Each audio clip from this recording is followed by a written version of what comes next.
We've all seen those incredibly serene commercials for new electric vehicles, right? Oh, yeah. The silent car just like gliding through a perfectly empty canyon. Exactly. The promise of this totally frictionless future. Yeah. But what happens when that pristine, futuristic vehicle completely runs out of battery on the side of a busy highway? Yeah, that's where the commercial ends. Right.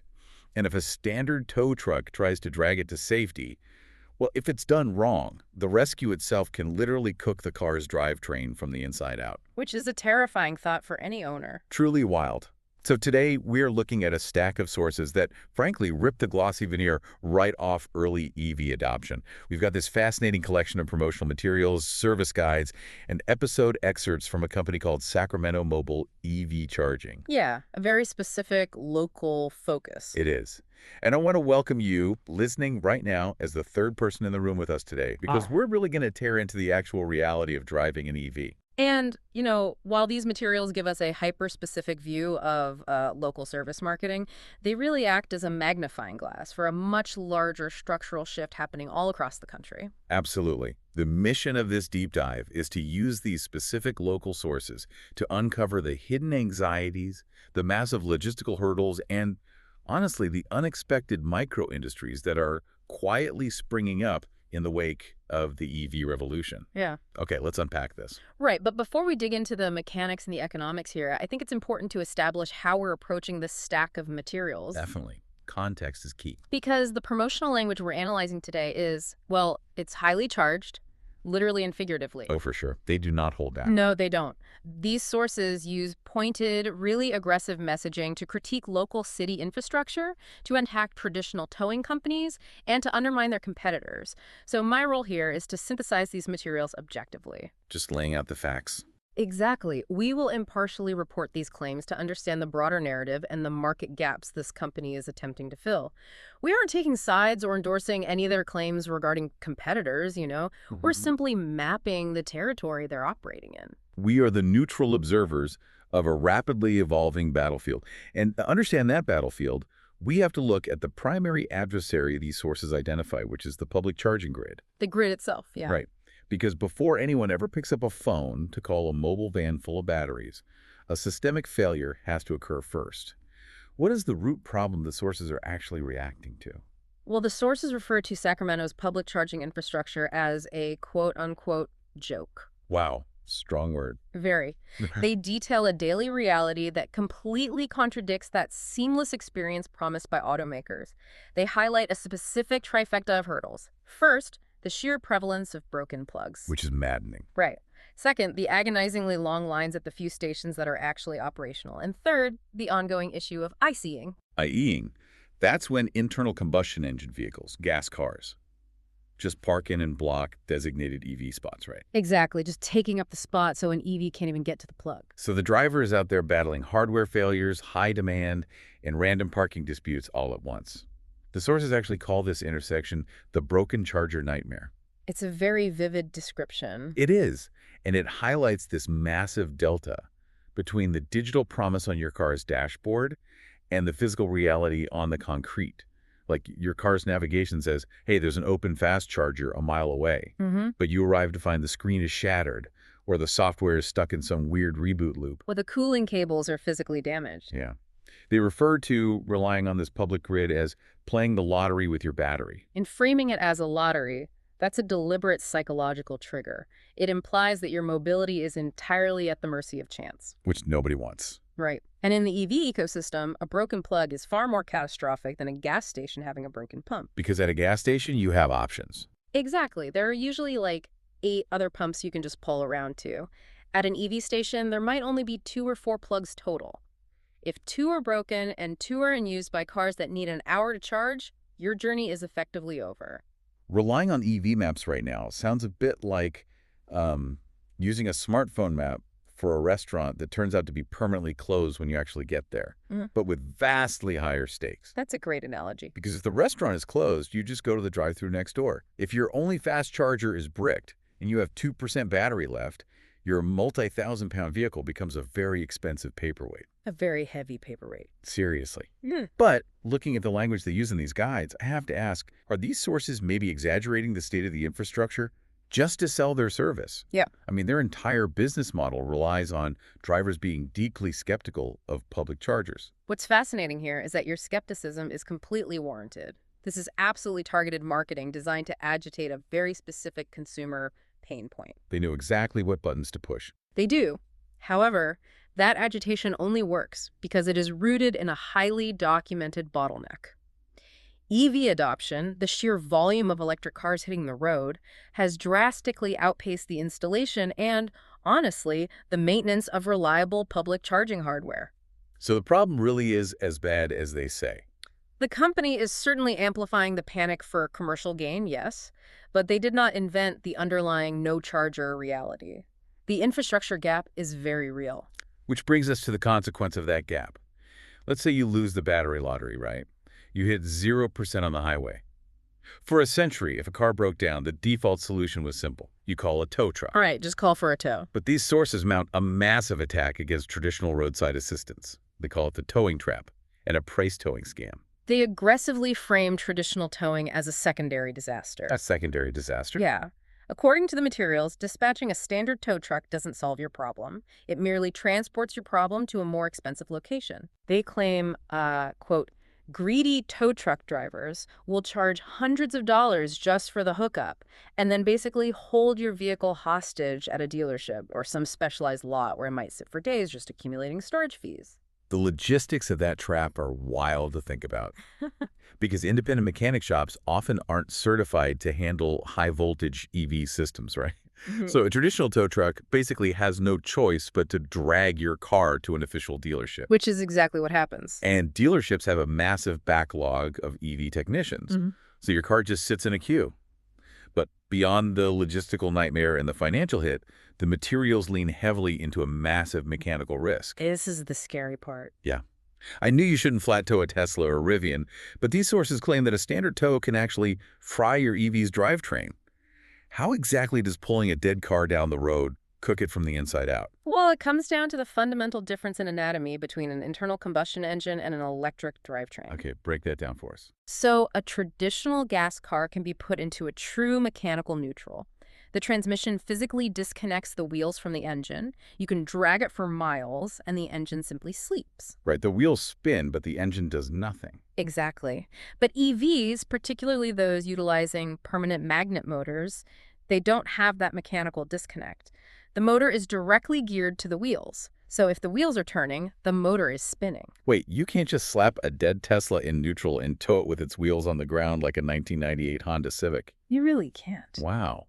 Okay, and when an electric motor spins, it acts as a generator. Precisely. That is the core mechanism of regenerative braking. When you take your foot off the accelerator in an EV, the motor turns its forward momentum into electrical energy, feeding it back into the battery. Which is great when you're driving. Sure. But consider the scenario of a completely dead, stranded EV being pulled at 50 miles an hour behind a tow truck with its drive wheels on the ground. The motor is rapidly spinning, generating a massive surge of high-voltage electricity. But the car is dead. The computer that manages where all that power goes is completely offline. Yes. The battery management system is offline. The liquid cooling pumps that keep the electronics from melting are completely unpowered. Oh, no. You have a massive influx of unmanaged, uncooled thermal energy flooding the inverter and the battery architecture. The electricity literally has nowhere to go, and it rapidly manifests as heat. It just cooks itself. According to the engineering warnings cited in these marketing materials, this thermal buildup is exactly what destroys the drivetrain, leading to repair bills that run well into the thousands. That is tragic. You are dragging it to save it, but the friction of the rescue actually destroys the machine. The irony is awful. That mechanical reality makes their proposed solutions seem like infinitely more logical. Their whole pitch is, don't get towed, get charged. Right. By bringing a self-contained power unit directly to the site, they keep the vehicle's wheels firmly on the ground. The car stays stationary, the computers can boot up properly, and the drivetrain is completely protected. It's a localized, low-risk extraction. But notice how this mechanical vulnerability completely recontextualizes the experience of being stranded. How do you mean? Well, the inability to execute a rapid traditional tow transforms a simple dead battery from an inconvenience into a profound physical vulnerability. The psychology of the stranded driver really becomes the focal point of their consumer messaging. You really do feel that shift in the tone of the promotional guides.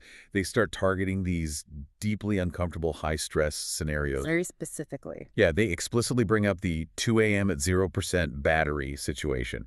You are in a dark, isolated pocket of Sacramento. Your screens have gone black. Your heat is off. It's a scary position to be in. They use the line, every minute you wait is the minute you're unsafe. Then they escalate it to the highway emergency on I-80. You aren't just in the dark. You are sitting in a multi-ton brick on the narrow shoulder of a major interstate while semi-trucks fly past you at 75 miles an hour. The margin for error on a highway shoulder is terrifyingly slim. A vehicle that cannot be quickly hooked and dragged by a standard flatbed without complex dolly systems is just a sitting duck. And then they pivot to a completely different flavor of psychological distress. The airport charging panic at SMF, that's Sacramento International Airport. The sources repeatedly label the airport parking facilities as a charging desert. Which is an incredibly common infrastructure blind spot. Airports are notorious for this. Really? Why is that? The dwell time is massive. I mean, cars sit for days or weeks. But the electrical grid infrastructure in these massive legacy parking garages simply wasn't designed to support hundreds of continuous level 2 chargers. So the math is working against you before you even park. Basically. You arrive for your flight, there are only like 10 EV plugs for thousands of spots. And they are all occupied by cars whose owners are currently on a beach in Mexico. Enjoying their vacation while you're stressing. Exactly. So you just park in a regular spot with 15% battery, figuring, hey, I can make it to a fast charger when I get back. But you factor in the vampire drain, the energy the car uses just to keep its internal computers awake and monitor its battery temperature while it's parked for a week. By the time you return, that 15% has degraded to 0. You land at 11 p.m., you're exhausted, you're dragging your luggage through the cold, only to reach your car and realize the door handles won't even present themselves. The worst feeling. The car is completely dead in a concrete structure where a standard tow truck might not even have the vertical clearance to enter. That clearance issue is huge in airport garages. So this company's solution is to intercept you. Their pitch is that they will dispatch a van to meet you at your exact parking spot, delivering enough power to get you home before you have even exited the baggage claim terminal. It's proactive rescue. They hammer this home with repeated calls to action, pushing users to Sacramento Mobile EV Charging.com or their 916 number for immediate 24/7 help. If we connect this to the bigger picture, the marketing psychology here is brilliant in its simplicity. They are not selling kilowatts. Right. Electricity itself is cheap. Electricity from a wall outlet costs pennies. What they are actually monetizing is emergency extraction and peace of mind. When a driver is shivering in a cold car on the shoulder of I-80 or trapped in an airport parking garage at midnight, the commodity being purchased is the immediate cessation of danger. This sounds exactly like the 1% phone battery panic we all get when we are lost in a new city and our navigation app is draining the last sliver of power. Oh, that is the perfect comparison. Only in this scenario, you are physically sitting inside the dying device. The visceral drop in your stomach is magnified because your physical safety is directly on the line. It's a lifeline. It is. But what really caught my attention as we dug through these sources is that right in the middle of these intense, fear-based consumer pitches, the narrative abruptly changes gears. The target audience flips entirely. Yeah, they transition from managing consumer anxiety to managing commercial logistics. The sources introduce a comprehensive fleet commercial uptime strategy. They start addressing Sacramento businesses directly, laying down a very different kind of reality check. They say, a stranded electric delivery vehicle is a missed deadline. It's pure economics now. And they aggressively target the gig economy, speaking directly to Uber and Lyft drivers. The phrasing they use is blunt. If you're not driving, you're losing money. For a rideshare driver, time is the only inventory they have to sell. The math of gig driving is unforgiving. Think about this scenario for a moment. It's Friday night in downtown Sacramento, surge pricing is hitting its peak, and an Uber driver's battery drops to 10%. The worst possible timing. Right. They have to pull themselves offline during the most profitable hours of the week to go hunt down a public supercharger. If they get there and encounter the broken charger nightmare, or if there's a 4-car queue ahead of them, they are effectively benched. 2 hours of prime earning time just vanish. That dead battery, or even just the logistical friction of waiting for a slow public plug at a crowded station, instantly erases their profit margin for the evening. The shift is over. So the materials frame this mobile charging service not as a rescue operation, but as a secret weapon for professional drivers. I like that. A secret weapon. The pitch is highly calculated. You schedule a mobile unit to intercept you during your mandatory meal break. The van arrives, charges your vehicle while you eat your sandwich, and you are back on the road capturing surge pricing without ever having to navigate the public grid. Their tagline for this is maximum uptime, minimum cost. It's so efficient. It is a brilliantly pragmatic, bottom-line economic message. It strips away all that emotional anxiety of being stranded and replaces it with cold, hard efficiency. It really makes me wonder, does this shift our perspective on what this industry actually represents? How so? Well, when we opened this stack of sources, I viewed a mobile EV charging van as a luxury convenience. A premium service for someone who absentmindedly forgot to plug their car in at home. But reading the commercial pitch, is this service actually evolving into a critical piece of B2B infrastructure for the gig economy? It represents a fundamental shift in perspective. The sources pivot to this messaging because they recognize a massive impending market gap. They see where things are headed. Exactly. As delivery fleets, tradespeople, and rideshare drivers aggressively transition to electric vehicles, their commercial survival cannot rely on the unpredictability of the current public grid. A logistics company cannot afford to play the lottery with their delivery routes. Predictability is profit. If a delivery van gets stranded, you aren't just paying for a tow. You are refunding angry customers, paying drivers for idle time, and potentially losing a commercial asset for 3 days while it sits in a dealership lot waiting for a high-voltage technician to look at it. Exactly. Therefore, contracting a mobile charging service ceases to be an emergency luxury and becomes calculated risk mitigation. It ensures the wheels keep turning and the local supply chain remains unbroken. New automotive technology inherently demands entirely new secondary support networks to keep commerce flowing. It's fascinating how quickly a new problem breeds an entirely new industry. Nature abhors a vacuum. It really does. Yeah. Let's zoom out and recap what we've unpacked from this stack of sources today. We started by looking at promotional materials for a specific local company, Sacramento Mobile EV Charging. Right. But even if you, listening right now, are thousands of miles away from California, and even if you still drive a gas-powered car, this local service acts as a perfect microcosm for a massive global transition. It illuminates the friction points that inevitably occur when we try to force next-generation technology into legacy infrastructure. We explored the mechanical reality that our legacy rescue systems, like traditional tow trucks, are fundamentally incompatible with modern EV drivetrains, to the point of causing catastrophic thermal damage. Frying the car from the inside out. We examined the psychological toll of the infrastructure gap, where the no-charger reality and airport charging deserts transform a dead battery from a minor delay into a high-stress vulnerability. That 2 a.m. panic. And we uncover the economic math driving the gig economy, where maximizing uptime and avoiding the public grid is the only way fleets and professional drivers can maintain their margins. It all ties together. It does. So what does this all mean for you? I think is a powerful reminder that every massive technological leap will inevitably spawn countless unseen micro-industries. The EV revolution isn't just about the cars. It's about the mobile charging vans, the specialized technicians, and the entirely new ecosystems built to smooth out the friction of progress. It highlights a messy, vital period of adaptation, and looking at these sources leaves us with a critical, lingering question to consider. Let's hear it.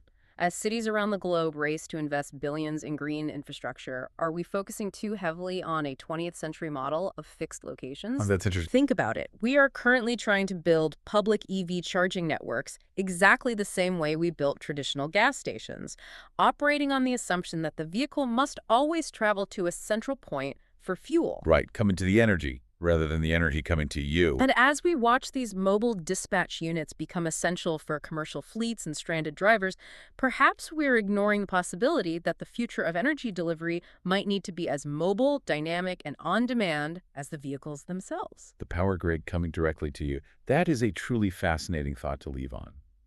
Thank you for joining us as we unpack these sources today and for being the third person in the room with us on this deep dive. Until next time, keep looking past the glossy commercial pitch and asking what the mechanical reality looks like underneath.